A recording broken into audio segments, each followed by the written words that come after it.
What's up, Calvary Church? It's Ben Powers, Adult Ministry Pastor, and I'm coming to you from my basement.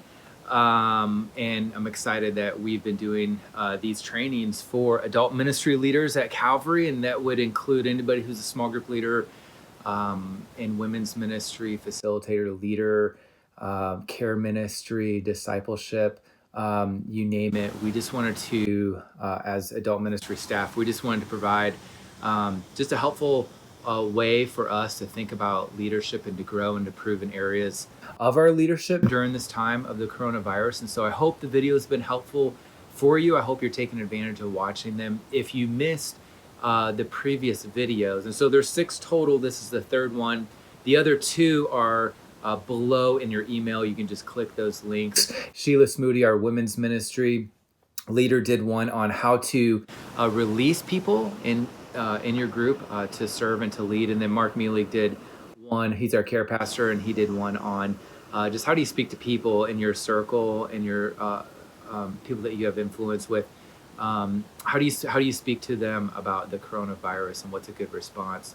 And as we move forward today in this video, I just want to talk about how do I plan for spiritual growth in my group. And this topic came out of just as I was thinking and talking to certain leaders who just week in and week out pour out their time, their energy, their prayers, their leadership, their service to people, and what are the results of that? And sometimes the results we don't necessarily see of what God's doing in people, but how do we come together and develop some kind of plan or a route or a direction that we can go so that it's helpful for people as they think about their spiritual growth, and it really leads people instead of just whatever happens, or we're just letting the wind blow and people grow and do whatever they want to. But how do we take advantage of our leadership influence and the group and the people that we lead, and how do we move forward with a great plan in place for God to work and to move? And so Philippians 1:6, just as we're talking about spiritual growth, says this, being confident of this, that he who began a good work in you will carry it on to completion until the day of Christ Jesus. And since we're talking about spiritual growth, the 2 things that are very true of this verse, so they're true for me, I'm sure they're true for you, and they're true for the people that we lead, is number 1, that God's whole goal in salvation is that we would grow into maturity, that we would have spiritual transformation as we follow him. And so he who began a good work, that's God who started this growth that we are on.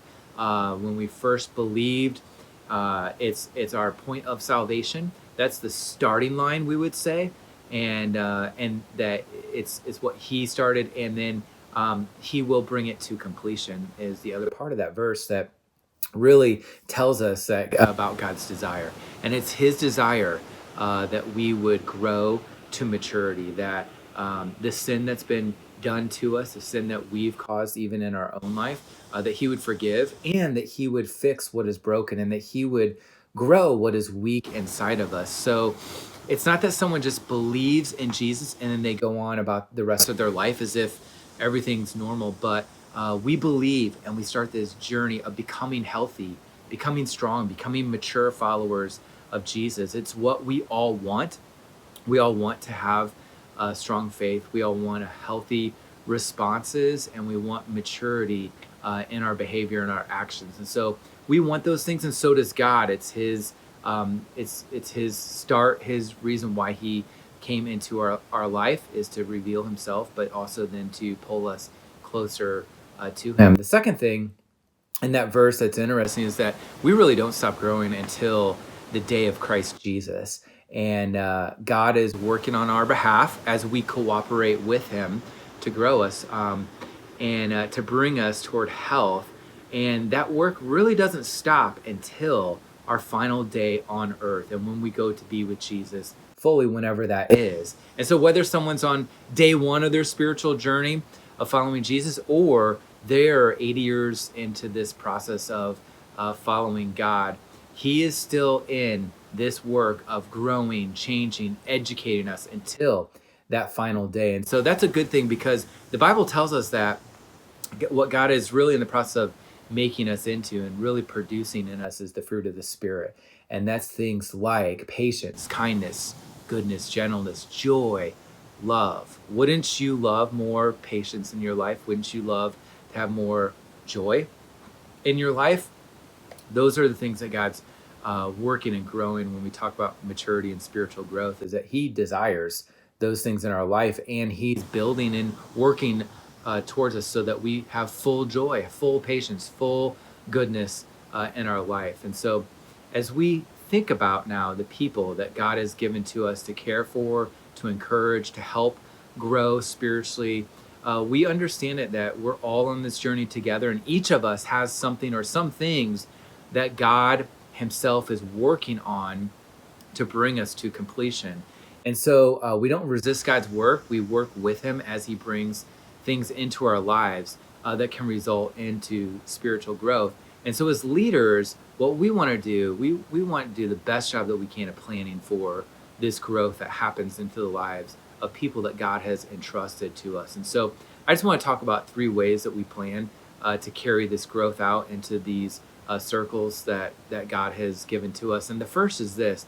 The first is knowing the Bible helps us to apply the Bible. And we want to see our friends and our group members know the truth and learn the truth. I mean, Jesus says it in John chapter 8, if you abide in my word, you are truly my disciples, and you will know the truth, and the truth will set you free. And because what we know and the truth that we have tends to lead how we live our lives and the choices that we make. And so the end result of ministry isn't just giving knowledge to people.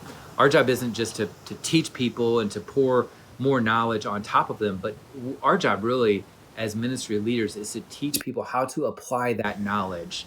The truth, the knowledge will set you free. Freedom is the action. So as we're making plans for our group, we're leading discussions, we're teaching content to people. We want to have several things happen. One, we want the truth to be present. The Bible is our main source of content. It's sufficient.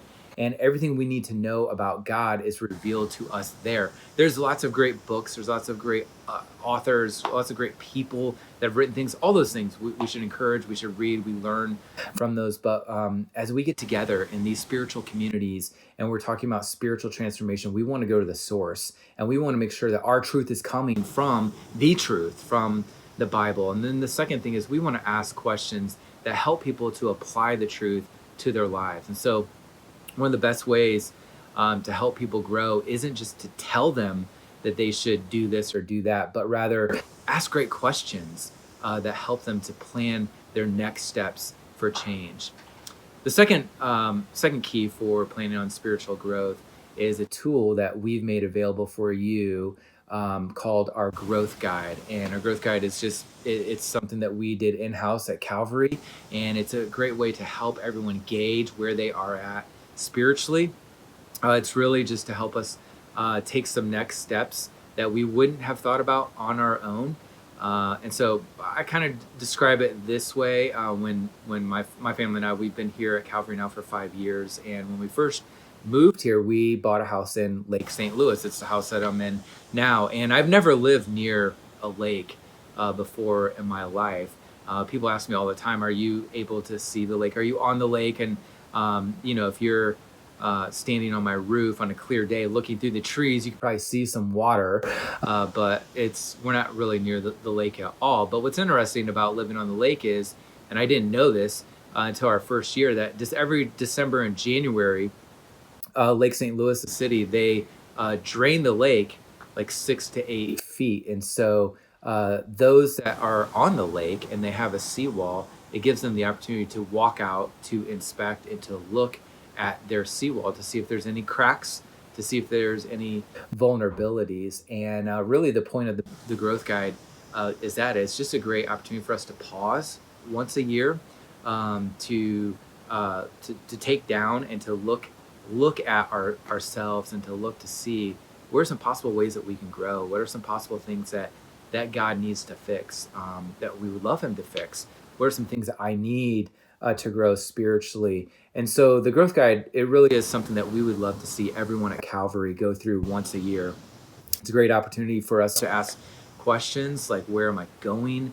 Um, what do I want God to do in my life? Who do I want to become when I'm 10 or 20 years down the road into the future? The growth guide can be found on our website under the grow section.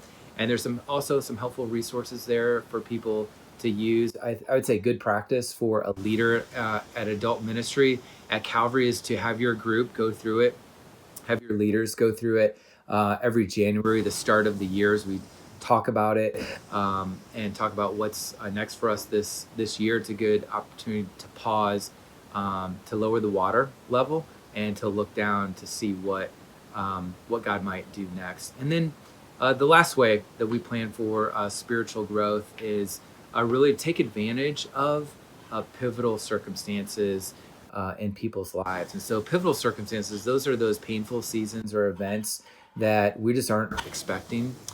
Jesus never promised that we would have a problem-free, pain-free life. The reality is that we live in a broken world. Things are not as they should be.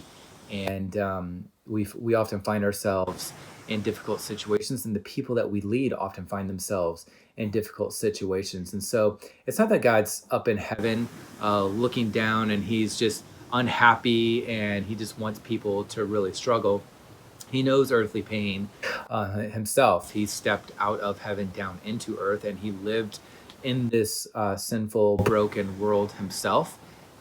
He did it very well, and He understands what it is to feel pain and to go through grief and to sorrow and to have times of loss. And so it really is in the midst of those situations that we find that God's working and moving, that He has something for people. And obviously, as we lead people, as we walk with people through their pain, we want to be really sensitive to that, and we want to be very cautious about that. And so sometimes one of the worst things that we could say is, God has something for you in this.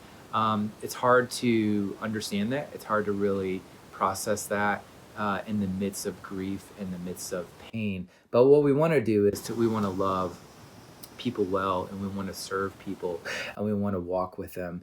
And what we find is that people tend to, whenever there's difficulties in their life, either run towards God or run from God. And so we want to be an encouragement so that in the midst of it, people are able to see who God is. They're able to understand who He is a little bit better. They're able to trust Him a little bit more. The hurt and the painful feelings that people have, that they would bring God into that, and that they would allow God to bring some healing, some understanding, some direction for them. And in the midst of that, there's great opportunity for growth. There's great opportunities for God to work and to move, whether that's to increase our faith and to increase our ability to follow Him and our ability to worship Him. So I hope this has been helpful for you as we continue these video trainings. Hope that you'll take advantage of it. And we look forward to getting back together, seeing you person to person, and having those interactions with you. But I just want to tell you, good job. All of you are doing such a great job of leading people and helping people during this time. And so I hope this has been a great support for you.